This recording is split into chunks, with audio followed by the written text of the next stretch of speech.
I want to say a word about bringing up children. பிள்ளைகளை வளர்க்கிற விஷயத்தை குறித்து ஒன்றை சொல்ல விரும்புகிறேன். The primary responsibility for bringing up children is with the father, not the mother. பிள்ளைகளை வளர்ப்பதற்குரிய பிரதானமான பொறுப்பு தகப்பனிடத்திலே தான் இருக்கிறதே ஒழிய தாயினிடத்திலே இல்லை. Because it says that in Ephesians 6. எபேசியர் 6 சொல்லப்பட்டிருக்கிறது. It says in verse 1 that children must obey their parents. பிள்ளைகள் பெற்றோருக்கு கீழ்ப்படிய வேண்டும் என்று பார்க்கிறோம் 1ஆம் வசனத்திலே. But then in verse 4 it doesn't say parents bring up your children but fathers. 4ஆம் வசனத்திலே பெற்றோரே பிள்ளைகளை என்று சொல்லவில்லை, பிதாக்களே தகப்பன்மாரே நீங்கள் உங்கள் பிள்ளைகளை provoke your children to anger but bring them up in the discipline and instruction. உங்கள் பிள்ளைகளை கோபப்படுத்தாமல் கர்த்தருக்கேற்ற சிட்சையிலும் போதனையிலும் அவர்கள் வளர்ப்பீர்களாக. Why doesn't it say fathers and mothers? ஏன் தகப்பனும் தாயும் என்று சொல்லவில்லை? That's not a mistake. அது தவறாய் இங்கே போடப்படவில்லை. Because you turn to Colossians. கொலோசியருக்கு எடுத்துக்கொள்ளுங்கள். கொலோசியர் and chapter 3 3ஆம் அதிகாரம் verse 21. 21ஆம் வசனம். Again it says to fathers, don't exasperate your children and they may not lose heart. பிதாக்களே உங்கள் பிள்ளைகள் திறந்து போகாதபடி அவர்களுக்கு கோபம் ஊட்டாதீர்கள் என்று மீண்டும் தகப்பனுக்கு சொல்லப்பட்டிருக்கிறது. It's not a mistake that Paul made. அது பவுல் ஏதோ தவறுதலாக அதை எழுதவில்லை. The primary responsibility for disciplining and teaching the children is the father. பிள்ளைகளை சிட்சிப்பதும் போதிப்பதுமான பிரதான பொறுப்பு தகப்பனிடத்திலே தான் இருக்கிறது. The father must teach the children not to cheat, not to tell lies. ஏமாற்றக்கூடாது, பொய் சொல்லக்கூடாது என்று தகப்பன் தான் பிள்ளைகளுக்கு சொல்லிக் கொடுக்க வேண்டும். Respect father and mother. தகப்பனையும் தாயும் மதிக்க வேண்டும். To behave properly in the school. பள்ளியிலே ஒழுங்காக நடந்து கொள்ள வேண்டும். Not to cheat in the examination. பரீட்சையிலே காப்பி அடிக்க கூடாது.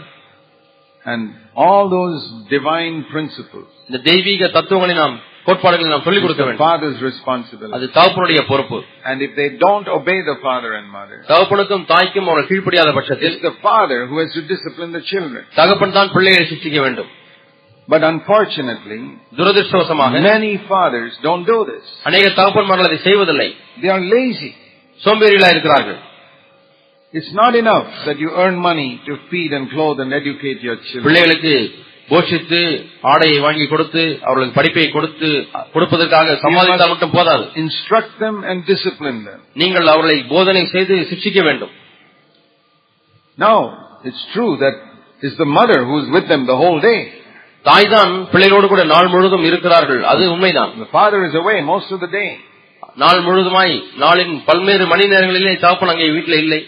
God did not know that. தேவனுக்கு அது தெரியாது என்று எண்ணுகிறீர்களா? God knows the father goes away early morning, comes back late in the evening. விடிய காலமே எழுந்து வேலைக்கு போகிறார், மாலை காலம் தாழ்ந்து வீட்டுக்கு வருகிறார். தகப்பன் ஆண்டவருக்கு தெரியும். God knows the mother is there the whole day.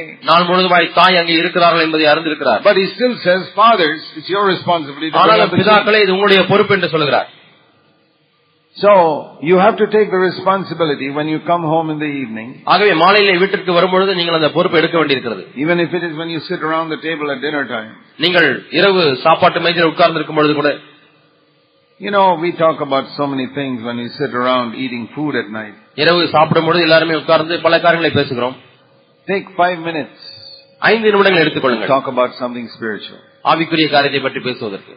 To talk about how we can live as Christians in this evil world. இந்த பொல்லாத உலகத்திலே எப்படி நாம் கிறிஸ்தவர்களாய் வாழ முடியும் என்பதை குறித்து பேசுங்கள். Now, if some of you wives say, my husband never does that. இப்பொழுது என்னுடைய கணவன் அதை இப்படி செய்வதே கிடையாது என்று மனைவிமார்கள் சொல்வீர்களானால், it becomes your responsibility as mother. அப்பொழுது தாயாய் இருக்கக்கூடிய நீங்கள் தான் அந்த பொறுப்பை எடுக்க வேண்டும். You know, that's like if your husband is paralyzed and lying in bed and he can't even move. கணவன் வியாதிப்பட்டு பக்கவாதம் வந்து படுக்கையிலே படுத்துக் கொண்டிருக்கிறார், எழுந்திருக்க முடியவில்லை என்றால், then you wives may even have to go to work to earn the living for the family. குடும்பத்துக்கு போஷிக்கும்படியாக நீங்கள் போய் வேலை செய்தாக வேண்டும். Generally speaking, it's the man who has to earn the living for the family. பொதுவாக பேசினால் ஜீவனத்துக்கு ஏதுவான சம்பாத்தியத்தை தகப்பன் தான் கொண்டு வர வேண்டும். But if a father is paralyzed, what to do? தகப்பன் வாதம் வந்து கிடந்தால் என்ன செய்வது? Then the mother has to do it. தாய் தான் செய்ய வேண்டும். Same way here. அதே போலதான் இங்கே. If the father does not teach the Bible, then the mother has to do it. தகப்பன் வேதத்தை பிள்ளைகளுக்கு போதிக்காவிட்டால் தாய் தான் போதிக்க வேண்டும். If the father doesn't discipline the children, then the mother must do it. தகப்பன் பிள்ளைகளை சிட்சியாவிட்டால் தாய் தான் செய்ய வேண்டும். So even though it is the father has got the primary responsibility, தகப்பனிடத்திலே பிரதானமான பொறுப்பு இருந்தாலும் கூட, Many fathers are too lazy. அநேக தகப்பன்மார்கள் சோம்பேறிகளா இருக்கிறார்கள். And I tell wives, please tell your husband, you must take that responsibility. மனைவிமார்களிடத்திலே சொல்லுகிறேன், உங்கள் புருஷனிடத்திலே இந்த பொறுப்பை நீங்கள் எடுக்க வேண்டும் என்று சொல்லுங்கள். But I've heard some people say, I tell him so many times, but he still doesn't do it. எத்தனை முறை சொன்னாலும் அவர் செய்ய மாட்டேங்கிறார் என்று தான் அநேக மனைவிமார்கள் Then you do it. அப்பொழுது நீங்கள் செய்யுங்கள். You take the word of God and தேவனுடைய வார்த்தையை நீங்கள் எடுத்து நீங்கள் போதியுங்கள். There's one example like that in the Bible. வேதத்தில் அப்படிப்பட்ட ஒரு மாதிரி இருக்கிறது. There was a wonderful young man called Timothy. தீமோத்தேயு என்கிற அற்புதமான ஒரு வாலிபன் இருக்கிறார். His mother's name was Eunice. அந்த தீமோத்தேயுடைய தாயின் பேர் ஐனிக்கேயாள். And Eunice had a very God-fearing mother. ஐனிக்கேயாளுக்கு கர்த்தருக்கு பயப்படக்கூடிய ஒரு தாய் இருந்தார்கள்.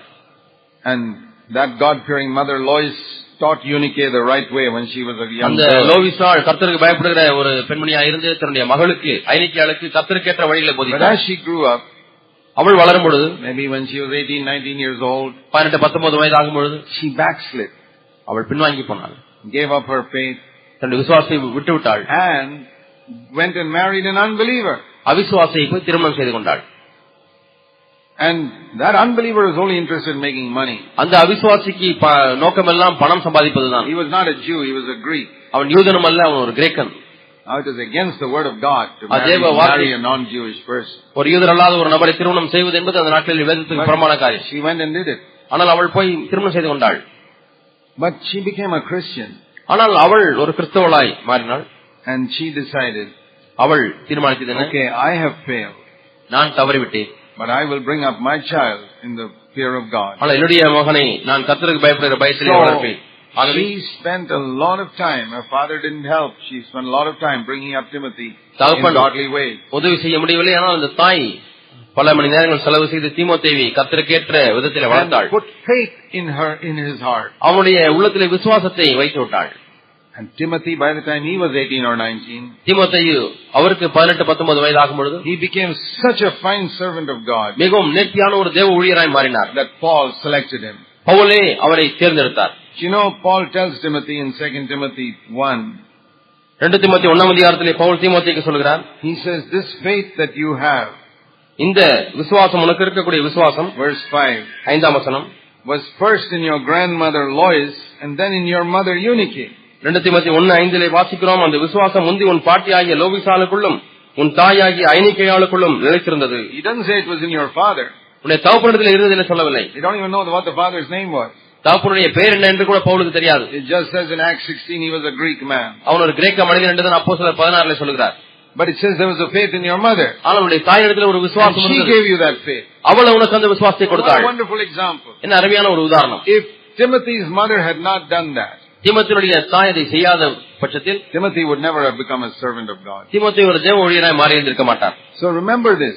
ஆகவே இதை ஞாபகத்தில் வைத்துக் கொள்ளுங்கள். It's a mother all by herself, even when her father is godless, can bring up a man like Timothy. தகப்பன் தேவனற்றவனாய் இருக்கும் பொழுதும் கூட ஒரு தாயாக இருக்கிறவள் தன்னுடைய பிள்ளைகளை தேவபக்தியுள்ள வாழ்க்கையில வளர்க்க முடியும். I'll show you another example. இன்னொரு உதாரணத்தை உங்களுக்கு காண்பிக்கிறேன். In Acts 21, அப்போஸ்தலர் 21ஆம் அதிகாரம், about a preacher. His name was Philip. ஒரு பிரசங்கியார், அவர் பேர் பிலிப்பு. He was an evangelist who was preaching the gospel. He was not a shepherd of any church. அவர் எந்த ஒரு சபையினுடைய மேய்ப்பனாக இல்லை, ஆனால் அவர் ஒரு சுவிசேஷகனாக இருந்தார். In those days, if you were an evangelist, you didn't get much money. அந்த நாட்களிலே சுவிசேஷகனாக இருந்தால் அதிக பணம் சம்பாதிக்க முடியாது. People were all poor. ஜனங்கள் எல்லாரும் வேலைகளா இருந்தார்கள். And if you didn't do a job, you just go around preaching, you'd get very little money. வேலை செய்யாமல் சுவிசேஷ பணியை செய்து கொண்டிருந்தால் குறைவாக தான் பணம் கிடைத்தது. So Philip was a poor man. பிலிப்பு ஒரு ஏழை மனிதராக இருந்தார். Now it says here in Acts 21 verse 8. அப்போஸ்தலர் 21:8 வாசிக்கிறோம். Verse 9. 9ஆம் வசனம். He had 4 daughters. அவருக்கு 4 குமாரத்திகள் இருந்தார்கள். Now most of us would be terribly discouraged if he had 4 daughters. 4 பெண்களில் இருந்தால் அப்பா என்ன என்று சொல்லி நாம் சோர்வடைந்து விடுவோம். But Philip was not discouraged. ஆனால் பிலிப்பு சோர்வடையவில்லை. He knew that in the new covenant, அவருக்கு என்ன தெரியும், புதிய உடன்படிக்கையிலே even a daughter can prophesy, not only a man. ஆண் மகன் மட்டுமல்ல, ஒரு பெண் மகளும் தீர்க்கதரிசனம் சொல்லலாம் என்று அறிந்திருந்தார். And share the word of God with others. மற்றவரோடு கூட தேவனுடைய வார்த்தையை பகிர்ந்து கொள்ள முடியும் என்பதை அறிந்திருந்தார். He was not a teacher. They can't be teachers in the church or elders in the church. சபையிலே அவர்கள் போதிக்கிறவர்களாகவோ மூப்பர்களாக இருக்க முடியாது. But they can share God's word with hundreds of sisters. ஆனால் நூற்றுக்கணக்கான சகோதரர்களோடு கூட தேவனுடைய வார்த்தையை பகிர்ந்து கொள்ள முடியும். People who come to their home, வீடுகளுக்கு வரக்கூடிய எல்லாரோடும் பகிர்ந்து கொள்ள முடியும். even if they never preach in the church. சபையில ஒரு காலம் பிரசங்கிக்க முடியாவிட்டாலும் கூட. And he had 4 daughters. அவருக்கு 4 குமாரத்திகள் உண்டு. He trained all of them to share the word of God with others. அவர்கள் எல்லாரும் மற்றவர்களுக்கு வார்த்தையை பகிர்ந்து கொள்ளக்கூடிய அளவுக்கு அவர்களுக்கு பயிற்சி கொடுத்தார். So those days people used to get married very young, 20-21 years. அந்த நாட்களிலே 20-21 வயதா இருக்கும் பொழுதே இளம் வயதிலே திருமணமாகிவிடும். So these girls must have been say between 17 and 20 years old. ஆகவே இந்த 4 பெண் பிள்ளைகளும் 17 இலிருந்து 20 வயது வரை இருந்திருக்கலாம். And what were these 4 girls doing? இந்த 4 பிள்ளைகளும் என்ன செய்து கொண்டிருந்தார்கள்? They were sharing the word with other young sisters. அவர்கள் மற்ற வாலிப சகோதரர்களோடு கூட வார்த்தைகளை பகிர்ந்து They were கொண்டிருந்தார்கள். sharing the word with people who came to their home. தங்களுடைய குடும்பத்திற்கு வீட்டுக்கு வந்த மக்களோடு கூட வார்த்தைகளை பகிர்ந்து They கொண்டிருந்தார்கள். didn't become elders in the church or preach in the church. அவர்கள் சபையில மூப்பொருளாகவோ அல்லது பிரசங்கிக்கிறவர்களாக மாறவில்லை. But they had a tremendous ministry. ஆனால் அவர்களுக்கு ஒரு திறமையான ஒரு ஊழியம் இருந்தது. So many hundreds of women. எவ்வளவோ நூற்றுக்கணக்கான பெண்களோடு கூட. So what a man he was that he trained his daughters to teach them to share the word with others. என்ன விதமான ஒரு மனிதர் பாருங்கள், தன்னுடைய 4 பெண் பிள்ளைகளும் வேத வார்த்தையை பகிர்ந்து கொள்ளக்கூடிய அளவுக்கு அவர்களுக்கு பயிற்சி He கொடுத்தார். told them, you girls must be filled with the Holy Spirit. பிள்ளைகளே, நீங்கள் பரிசுத்த ஆவியினாலே நிரப்பப்பட வேண்டும் என்று Share the போதித்தார். word with others. தேவனுடைய வார்த்தையை மற்றவர்களோடு கூட பகிர்ந்து கொள்ள வேண்டும். What I'm saying is, நான் என்ன சொல்கிறேன் என்றால், whether you got sons or daughters, உங்களுக்கு மகன் இருந்தாலும் சரி மகள் இருந்தாலும் சரி, let's train them to share the word of God with others of their age. தங்களுடைய வயது உடையவர்களோடு கூட வார்த்தையை பகிர்ந்து கொள்ளக்கூடிய அளவுக்கு நீங்கள் அவர்களுக்கு பயிற்சி கொடுக்க வேண்டும். That's a tremendous thing to do that. இதை செய்வது மிகவும் பெரிய காரியம். And they grow up, அவர் வளரும் பொழுது they can really be useful servants of God. அவர் உண்மையாலுமே தேவனுக்கென்று பயனுள்ள ஊழியக்காரர்களை மாற முடியும். But that is the responsibility of the father and mother. இது தகப்பன் தாய் இவருடைய பொறுப்பாக To இருக்கிறது. encourage them when they are small. சிறு வயதில் இருக்கும் பொழுது அவர்களை உற்சாகப்படுத்துவது. Pray that Jesus will fill you with the Holy Spirit. இயேசு உங்களை பரிசுத்த ஆவியினாலே நிரப்பப்பட முடியாது ஜெபியுங்கள். And share பகிர்ந்து கொள்ள God's word with others. மற்றவர்களோடு கூட தேவனுடைய வார்த்தையை பகிர்ந்து கொள்ள So உற்சாகப்படுத்துங்கள். we have some wonderful examples in the New Testament. ஆகவே புதிய ஏற்பாட்டில் நமக்கு சில அற்புதமான மாதிரிகள் இருக்கிறார்கள். See, in the church, சபையிலே I mean, people like me are growing older and older. என்னை போல ஜனங்கள் வயதாகிக் கொண்டே போகிறது. And we need a younger generation coming up who really know God's word. தேவனுடைய வார்த்தையை நன்றாக அறிந்திருக்கக்கூடிய வாலிபர்கள் எழும்ப வேண்டுமே. I started preaching when I was 21 years old. எனக்கு 21 வயதா இருக்கும் பொழுது பிரசங்கிக்க ஆரம்பித்தேன். Nobody told me. யாருமே எனக்கு சொல்லவில்லை. I wasn't preaching in the church or anything. அப்பொழுது சபையிலே நான் ஒழுங்காக I would பிரசங்கிக்கவில்லை. go to a home and sit with 2-3 people and share the word. ஒரு குடும்பத்துக்கு ஒரு வீட்டுக்கு போவேன், 2-3 பேரை வைத்து நான் வார்த்தையை பகிர்ந்து கொள்வேன். So we must encourage our young people. ஆகவே நம்முடைய வாலிபர்களை நாம் உற்சாகப்படுத்த வேண்டும். Share what little they know with others. அவர்களுக்கு என்ன குறைவான காரியங்கள் தெரியுமோ அதை மற்றவர்களோடு கூட பகிர்ந்து கொள்ள உற்சாகப்படுத்த வேண்டும். Your responsibility to bring up those children you have to be godly men and women in the church. உங்களுக்கு இருக்கக்கூடிய பிள்ளைகள் சபையிலே தேவபக்தியுள்ள மனுஷர்களா வளர வேண்டும் என்பது உங்களுடைய பொறுப்பாக இருக்க வேண்டும். And we must talk to our children. நம்முடைய பிள்ளைகளோடு கூட பேச வேண்டும். When they come back from school, my wife used to talk to them. என்னுடைய பிள்ளைகள் பள்ளியிலிருந்து வீட்டுக்கு திரும்பும்போது இந்த மனைவிகளோடு பேசுவார்கள். You don't know what all bad habits they learned in school. அவர்கள் பள்ளியிலே என்ன கெட்ட பழக்கங்கள் எல்லாம் கற்றுக்கொள்கிறார்கள் என்று உங்களுக்கு தெரியாது. So the two relationships we must preserve at any cost. ஆகவே இந்த மெய்யான ஒரு உறவை எந்த விலைக்கரையும் கொடுத்தாலும் நாம் அதை பாதுகாக்க வேண்டும். One is husband and wife relationship. ஒன்று கணவன் மனைவி என்ற உறவு.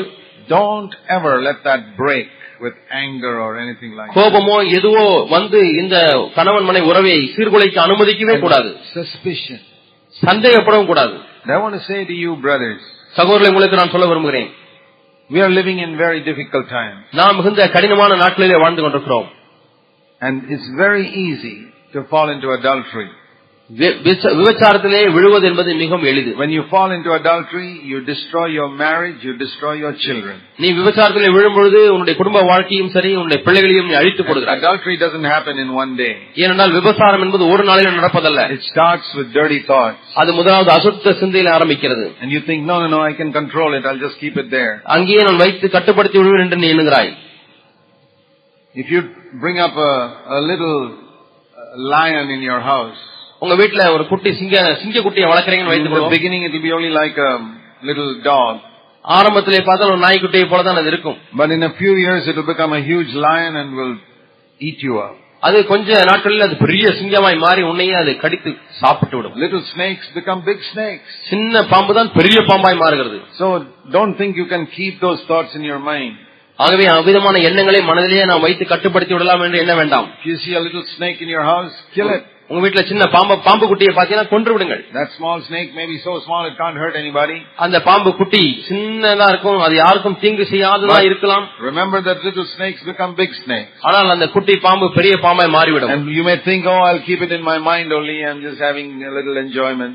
அவை கொஞ்சம் சந்தோஷத்துக்காக இவ்விதமான சிந்தைகளை வைத்துக் கொள்கிறேன் என்று சொல்லி எண்ணலாம். You think about other women in your mind. உன்னுடைய மனதிலே மற்ற ஸ்திரீகளை குறித்து எண்ணிக்கொண்டே இருக்கலாம். That's a little snake. அது ஒரு குட்டி பாம்பு. If you keep it, அதை வைத்துக் கொண்டிருந்தால், you feed it with milk, நீங்கள் அதுக்கு பாம்பு பாலூட்டி வளர்த்துக் கொண்டிருந்தால், it will one day become a big snake and bite you and kill you. ஒரு நாளிலே அந்த பாம்பு பெரிய பாம்பாய் மாறி உன்னை கடித்து கொன்று. You must fight it and kill it and hit it every time you see it. ஒவ்வொரு முறையும் பார்க்கும் பொழுது அந்த பாம்பை நீங்கள் அடித்து கொள்ள வேண்டும். Keep on hitting it, it will die one day. அதை அடித்துக் கொண்டே இருந்தால் ஒரு நாளிலே மரித்து விடும். Won't die in one day.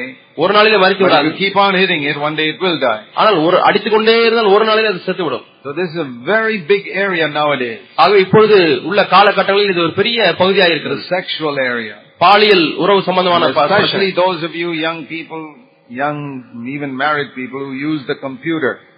குறிப்பாக வாலிப வயதிலே உள்ளவர், திருமணமானவர்கள், நீங்கள் கம்ப்யூட்டரை பயன்படுத்தும் பொழுது you can commit so much sin on the computer in the sexual area.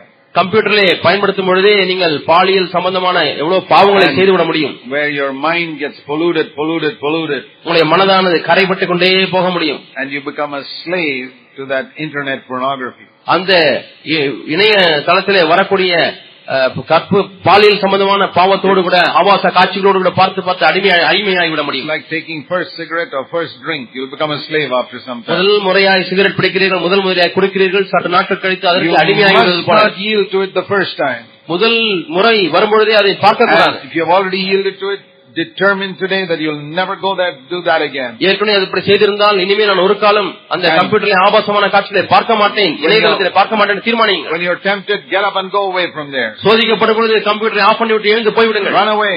ஓடிவிடுங்கள். Ask God to help you. ஆண்டவரே உதவி செய்யும் என்று கேளுங்கள். Save your marriage. உங்களுடைய குடும்ப உறவை பாதுகாத்துக் கொள்ளுங்கள். Save your children. பிள்ளைகளை தயவு செய்து பாதுகாத்துக் கொள்ளுங்கள். Save your life. உங்களுடைய வாழ்க்கை ஜீவனை பாதுகாத்துக் கொள்ளுங்கள். Be useful in the church. சபையிலே பிரயோஜனம் உள்ளவர்களாயிருங்கள். So these are some things we have to be very careful in our days. ஆகவே நம்முடைய காலகட்டத்திலே இப்படிப்பட்ட காரியங்களிலே நாம் மிகுந்த ஜாக்கிரதையுள்ளவர்களாக இருக்க வேண்டும். I want to say one more thing. இன்னும் ஒரு காரியத்தை சொல்ல விரும்புகிறேன். Don't waste your money. உங்கள் பணத்தை விரயமாக்க வேண்டாம். Sisters, don't keep on asking your husband to buy this and that and the other unnecessary things for you. சகோதரர்களே, தொடர்ந்து நச்சரித்துக் கொண்டே உங்க கணவன்மார் இதை வாங்கித்தாங்க அதை வாங்கித்தாங்கன்னு சொல்லி நச்சரித்துக் கொண்டே இருக்க வேண்டாம். You don't have to get a saree every year. ஒவ்வொரு வருஷமும் ஒரு புடவை வாங்கணும் தேவையில்லை. I never did that for my wife. என்னுடைய மனைவிக்கு நான் அப்படி செய்ததில்லை. If you have enough, why do you want more? போதுமான புடவை இருந்தால் ஏன் இன்னும் அதிகமாக வாங்க வேண்டும்? Just to show other people? மற்றவர்களுக்கு காண்பிப்பதற்கு சேலை வாங்க வேண்டுமா? Don't waste money on unnecessary things. தேவையற்ற காரியங்களிலே நீங்கள் பணத்தை செலவு செய்ய வேண்டாம். If you have money, keep it for your children. பணம் இருந்தால் உங்கள் பிள்ளைகளுக்கு என்று சேர்த்து வையுங்க. Use it for their education instead of buying clothes for yourself. உங்களுக்கு என்று ஆடை வாங்குவதற்கு பதிலாக அந்த பணத்தை சேமித்து பிள்ளைகளுடைய படிப்புக்காக சேர்த்து வையுங்க. That's what we did. அதுதான் நாங்கள் செய்தோம். We used it to educate our children. We didn't buy clothes for ourselves. நாங்கள் அந்த பணத்தை பயன்படுத்தி எங்களுக்காகவே துணிமணிகளை வாங்கி குவிக்கவில்லை. நாங்கள் அதற்கு மாறாக பிள்ளைகளுக்கு படிப்பிலே செலவு செய்தோம். So the result is we've been married more than 40 years now. We've never been in debt for one day. ஆகவே இப்பொழுது திருமணமாகி எங்களுக்கு 40 ஆண்டுகள் ஆகிறது. அதனுடைய விளைவு என்னவென்றால் ஒரு நாள் கூட நாங்கள் கடன் பட்டதில்லை. When we had little, we lived with little. எங்களுக்கு சொற்பமாக இருக்கும்போது சொற்பமான பணத்தை வைத்து வாங்கணும். Bought what we could not afford. எங்களால் வாங்க முடியாத காரியத்தை வாங்குவதில்லை. When we had more, then we could buy something. அதிக பணம் இருக்கும்போது ஏதாவது ஒன்றை வாங்குவோம். Remember that principle. இந்த கோட்பாட்டை ஞாபகத்தில் வைத்துக் கொள்ளுங்கள். God bless you all. தேவன் எல்லாரையும் ஆசீர்வதிப்பாராக. Let's pray. நாம் ஜெபிப்போம். Heavenly Father, பரலோக பிதாவே, restore the hearts of the fathers to the children. பிதாக்களுடைய இதயத்தை பிள்ளைகளிடத்தில் திருப்ப மாட்டோம். Restore the hearts of the children to the fathers. பிள்ளைகளுடைய இதயத்தை பெற்றோருடைய திருப்ப மாட்டவரே. And do a miracle in our homes. எங்களுடைய குடும்பங்களிலே ஒரு அற்புதத்தை செய்யும் ஐயா. And let your name be glorified in all of our homes. எங்களுடைய எல்லா குடும்பங்களிலேயும் ஆண்டவரே உம்முடைய நாமம் வல்லமையாய் மகிமைப்படட்டும். Forgive us our past failures. கடந்த கால தோல்விகளை ஆண்டவரே எங்களுக்கு மன்னியும். We have all failed. நாம் எல்லாரும் தவறி இருக்கிறோம். Forgive us. எங்களை மன்னியும் ஆண்டவரே. Cleanse us in the blood of Jesus. இயேசுவின் இரத்தத்தினாலே எங்களை கழுவும் ஆண்டவரே. Help us to do it differently in the future. வரக்கூடிய நாட்களில் வித்தியாசமாய் வாழ உதவி செய்யும். Fill us with the Holy Spirit. பரிசுத்த ஆவியானவரை எங்களை நிரப்பும். And make our homes like a light that shines in the darkness. இருளிலே பிரகாசிக்கிற விளக்கை போல வெளிச்சத்தை போல எங்கள் குடும்பங்களை மாற்றும். We pray that all our children will be born again. எல்லா பிள்ளைகளும் ஆண்டவரே மறுபடியும் பிறக்க வேண்டும். None of them will be lost and go to hell. ஆண்டவரே யாரும் மனம் திரும்பாமல் நரகத்துக்கு போக கூடாது ஆண்டவரே. In Jesus' name. இயேசுவின் நாமத்தில் பிதாவே. Amen. ஆமென்.